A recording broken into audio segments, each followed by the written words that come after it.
It's great honor to be here and see a lot of good old friends in Japan and United States or around the world.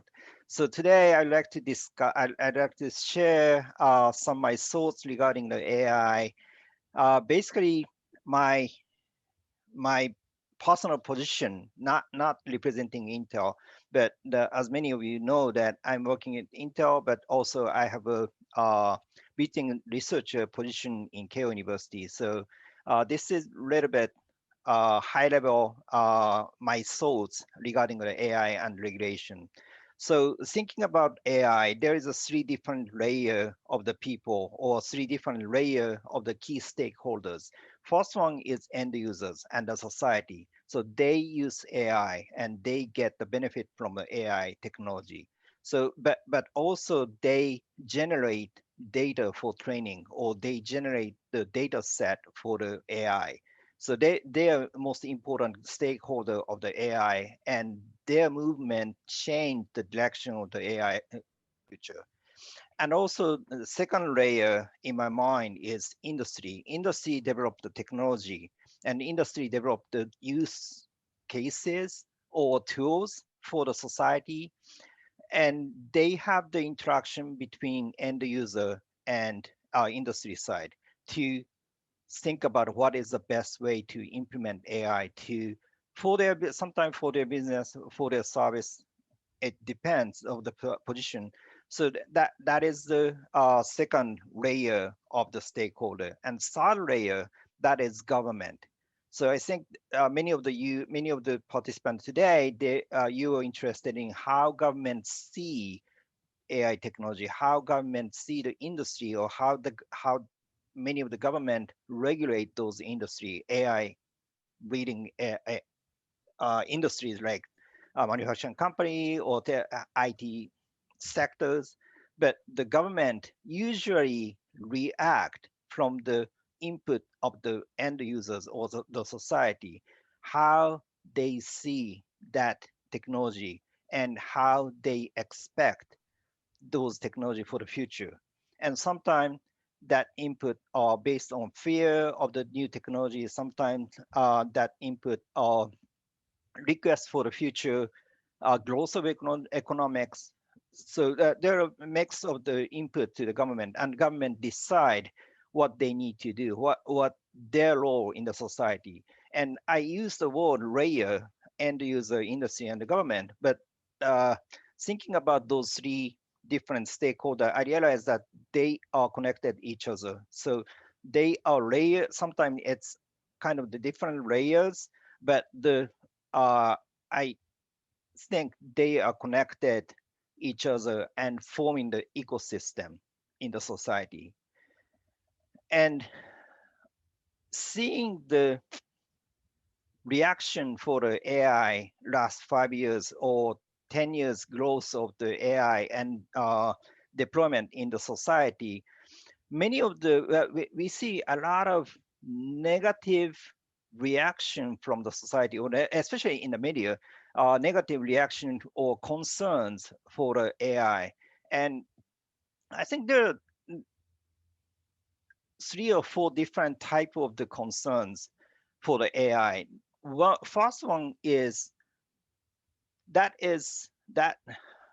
mainly I see that reaction in United States in last 2 or 3 years. That is fair use of the data, how that data or uh, training data collected from the society. So fair and reasonable data collection and data protection, that is one of the major concerns. And then next concern, that is bias from the training data. Why that result coming from the AI? And many of the cases, that is the bias input for the training data. And then how to remove that bias. That is the second key question for the AI and direction from the AI and the society. And third point, I think different from the first 2 point is that a transparency. So from the end user side, it is difficult to see what AI system is doing, why this output came from, what kind of the training data made decision or made recommendation from the input data. So those kind of the process transparency, that is very difficult to show from the technical point of view. So that is the third concerning point. It's similar to the big data discussion, big data policy discussion happened 5 years ago. At that time, many of the people or regulators say, you have to, hey, industry, you have to be transparent for your algorithm. Without disclosing algorithm, why you set this order when I input the search engine query, then the search engine shows certain order, but the ordering mechanism, it is unclear for the end user side. So that is similar concern regarding a transparency. And then fourth point, that might be significant impact for the autonomous driving system or something related to the human life. So accountability and liability. Who owns that accountability or liability? So AI, if we discuss AI system, usually AI system consists from hardware, software, and data set. And data set that is sometimes tuned or input or generated by end users. So usually in the past, product liability court or government say, hey, if you make a certain product, you have to be liable to be safe for that product use environment. But in AI, after the market end user tune or end user change the behavior of that AI system. So it is a little bit difficult to make it clear accountability and liability. So those kind of things are different type of the concern. And in the media, what we see on the internet or newspaper, usually media include everything into the one bucket AI, and they share the concern. So I'm an engineer. I'm very much interested in how to reduce those concerns from the technical perspective, technical implementation, or technical application. So that is what I interested in and discussing some of the key academia.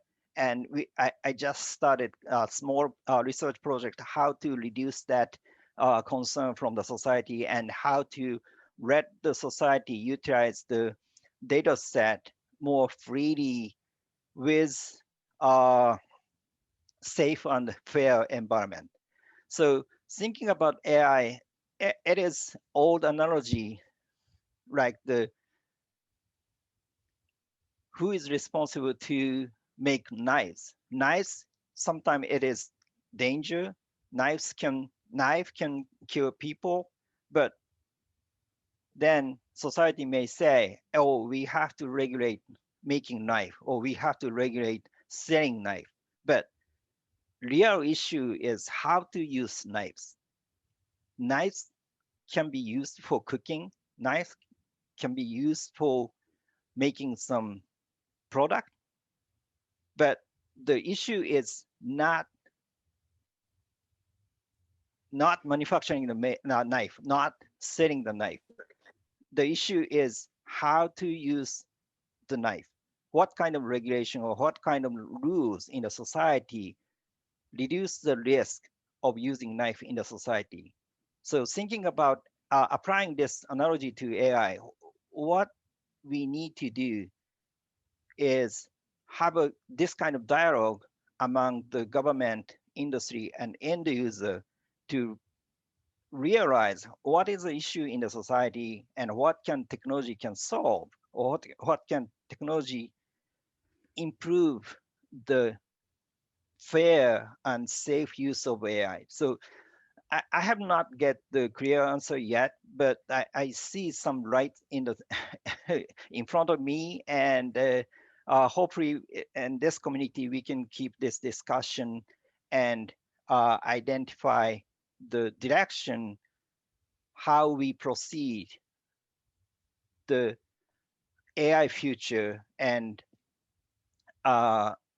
propose develop the new way of use case to use AI for the good for the society. So I think that's my remark, and I would like to pass mic to, I think, Catharina.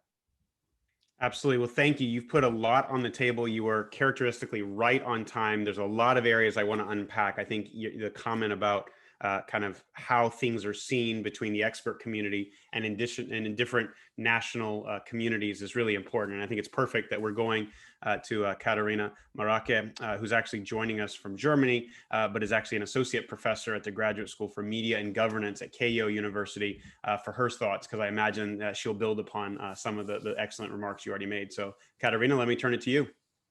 Thanks so much. Thanks for having me. And also thank you, Jun, for the very comprehensive overview and for basically setting the framework for today's discussion. I think that is an excellent starting point. I'd like to pick up on the topic of regulation and elaborate a little bit on what we mean by regulation and what the role could be, because regulation is always a critical point of discussion, right? And there are always different opinions on whether to regulate and not. And if we look at this from a global perspective, then we can, I think it's fair to say that Europe tends to regulate much more actively on technology and other issues. And they tend to also regulate on a, what I would call, micromanagement level, right? So they have the feeling that everything needs to be regulated. And sometimes they are right and it works out very well, but there are other societies, other, national approaches that have, the individual freedom as a higher principle. So I think in the US, this is very familiar that everyone is, arguing in favor of freedom and what they would call liberty, and maybe argue against too much regulation. And we can go around the world, and every country, every society has their own approach. And then there's this overall argument that regulation in the context of AI could be different because the technology is much more critical and the implications are maybe much more critical, and the whole topic is more sensitive, right? So there are strong, I think, notions that AI, and regulation, whether or not, is a very different topic, but maybe it's actually not. I sometimes feel reminded, back in the early 2000s, and when, the early days of the internet, and, there was this question of how to regulate, if this needs to be regulated, right? So think about the book that Larry Lessig wrote, Code is Law, etc. There was a lot of discussion already. And I think for the very same reason why Larry wrote this book in the early 2000s, it might make sense to pause and think carefully before we even go into whether to regulate or not, and think, what is regulation? What do we mean by that? Are we referring to government regulation? And I'm raising this question especially because AI, as any other technology, is already regulated. It's regulated by the code, right, that is driving it. And, in the early days of the internet, it was not only the code, it was the people behind it. And what makes AI or deep learning different is that at some point we could say, oh, there are no people behind the code, there's just code behind the code, right? So that's maybe a difference that we should discuss. Maybe that requires a different approach when we talk about regulation. But I think my main argument is that even if we don't have any government regulation, there is still regulation, right? There's a regulation by the technology itself. There's, of course, the market influence, right? So we can already see how the industry is kind of shifting back and forth, and there are different priorities. There is, of course, government regulation already in some areas. There is, civil society who has stronger voices in some areas and weaker voices, or maybe no voice at all somewhere. And I think this is where, the ethical question comes in. I think ethics is, maybe today even more important than 50 or 100 years ago, or it's always been important and people have always thought about it. Ethics, in a nutshell, discusses the question, what is right and what is wrong? So the basic question is, what is the right thing to do? And this question will always be different depending on context, depending on culture, depending on background. There will always be nuances. Let me put it like this, right? But the essential question is maybe the same all over the world, because in the end of the day, we are all human beings, and we can discuss whether environment and nature and sustainability play a stronger role in some context, or maybe not so strong role. But in the end of the day, ethics has been developed by human beings, it's discussed by human beings, and it's hopefully further developed also by human beings. So I think the argument here is that the technology and whatever term we use, the regulation around it, or the core values that we should explore, are global values, or it's a global discussion that I think needs to happen here. And if we look at the global space, and this is the conversation that also we, at least with Jun Takei and some others we already had, we can already see that some players in the field have already made up their minds about core values or ethics, right? So some companies have already put up guidelines on how to use this new technology. Religious groups have, published their values on how to use this technology. Of course, some governmental organizations have already, put out their voices. Civil society, academia, and so on and so forth. And I think the critical point here now is to start collecting, start discussing, and hopefully finding the what I would call lowest common denominator. And I'm very sure we will have some very core values that we can all agree upon. And building upon that, we can then think about what is the goal, the potential goal that we want to reach. And building on that, we can ask the question, is there a regulation, and what kind of regulation? I mean, regulation by government, or in other ways, by market, maybe influencing the market. Is there regulation necessary to reach that goal? What I'm missing in the current debate is that, this long-term goal, or the what do we want to achieve, is not clearly defined. And I think it can be defined. It's of course tricky, because that's, again, the ethical question, right? What is the right thing to do?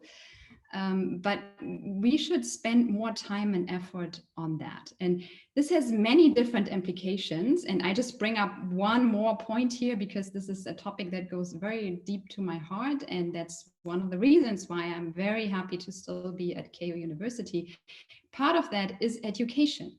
And I'm talking about an education that focuses on liberal arts, because the people that write the code, the people who are in the policy departments, the people who are in the government, they need to be trained not only on the technology and on the legal spaces. And by the way, I'm also a lawyer by background. They need to be trained on these kind of social implications. They don't need to study philosophy, but they need to learn how to think critically about these important questions.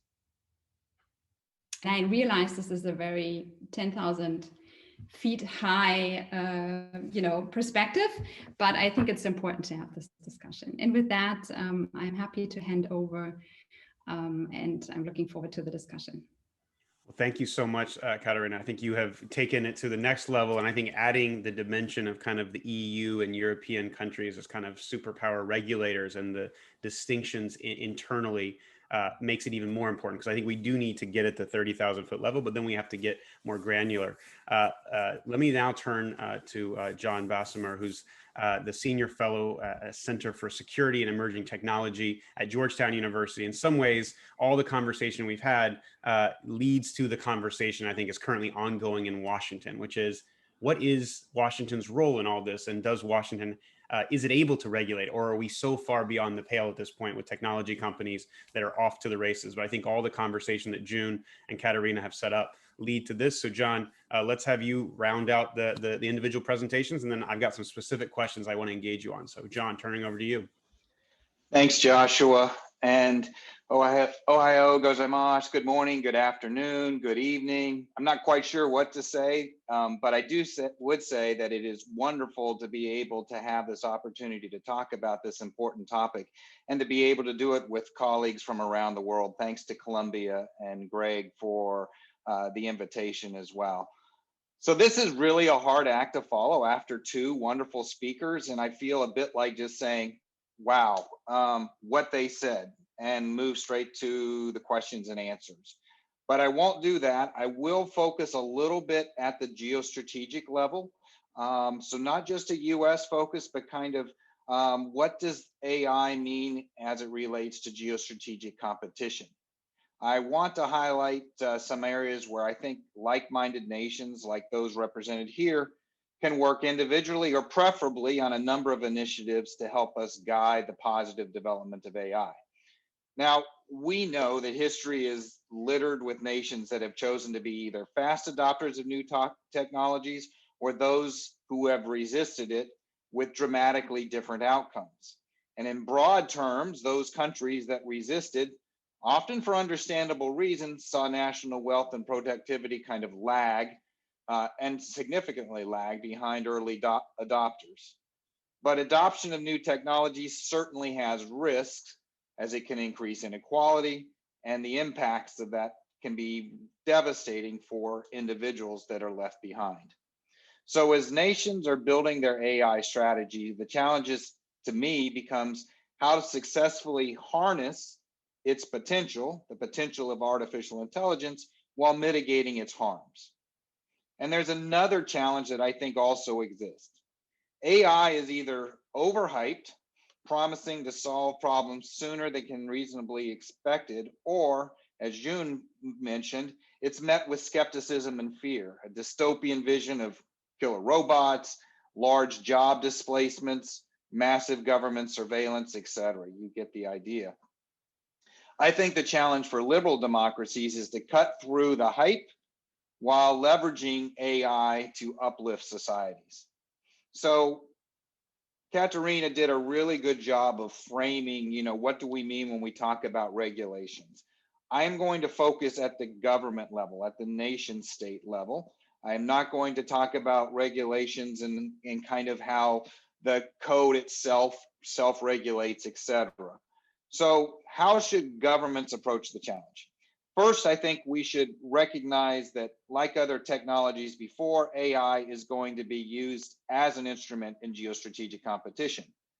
And democratic nations have to confront this competition while staying true to our overall liberal democratic principles. Now, authoritarian regimes are not going to face similar restraints, not on how they collect or how they use the data in AI systems, or in how they use it for example, surveillance of citizens, or as a tool for disinformation, or operating autonomous systems without proper controls and human oversight. But competition does not have to end in conflict, and allies and partners can cooperate to leverage AI for some unique social goods, which I'll discuss in a few minutes.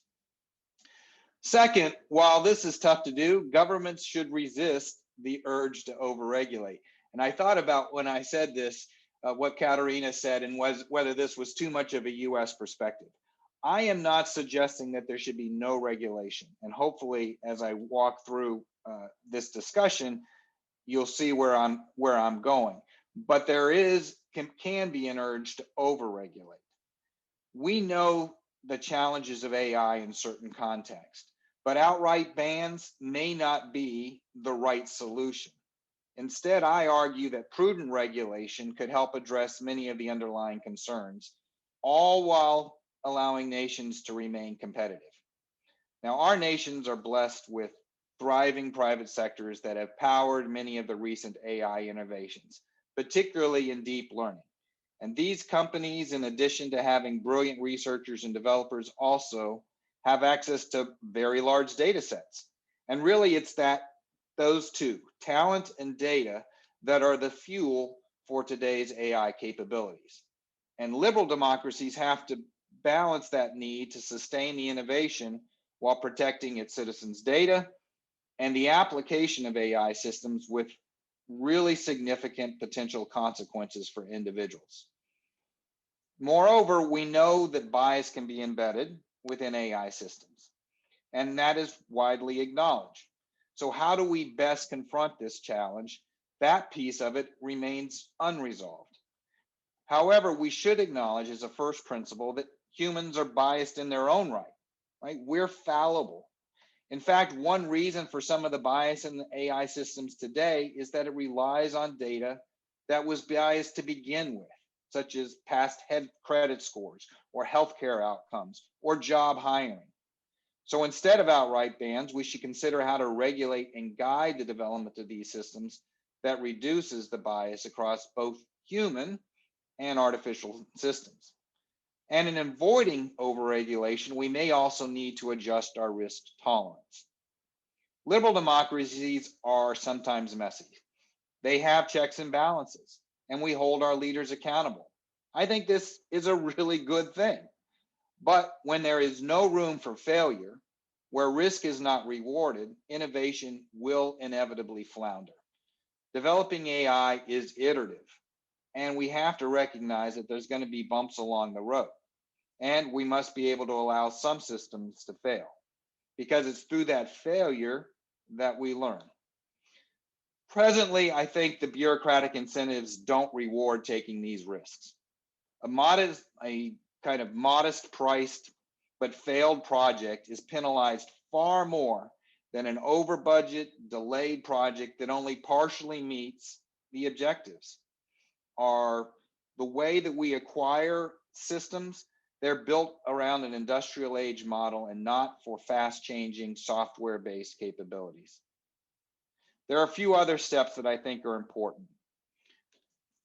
Like-minded allies and partners should confront authoritarian regimes while building international norms and standards.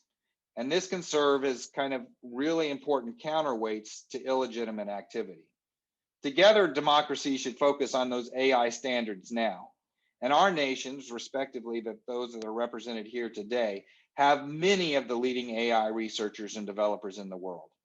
Their voice is incredibly important within international standard setting bodies, and they should be supported by our respective governments. And then likewise, international norms serve as that compass for ethical behavior. And I was really glad that Catharina raised this issue. A number of researchers and commentators have rightly raised the concerns on how governments and private companies alike are using or planning to use AI. And these concerns are often centered around the collection of data for training AI systems or for the application of those AI systems in societal contexts that have significant civil liberty implications, such as law enforcement, healthcare, or even lethal autonomous weapons. So, nations can also collaborate on kind of shared research and development agendas. I see several key areas for cooperation here. One of those is privacy preserving AI. That is the building of AI systems with the necessary data while protecting the individual privacy of the data that feeds those systems. I think a second line of important research centers around adversarial AI.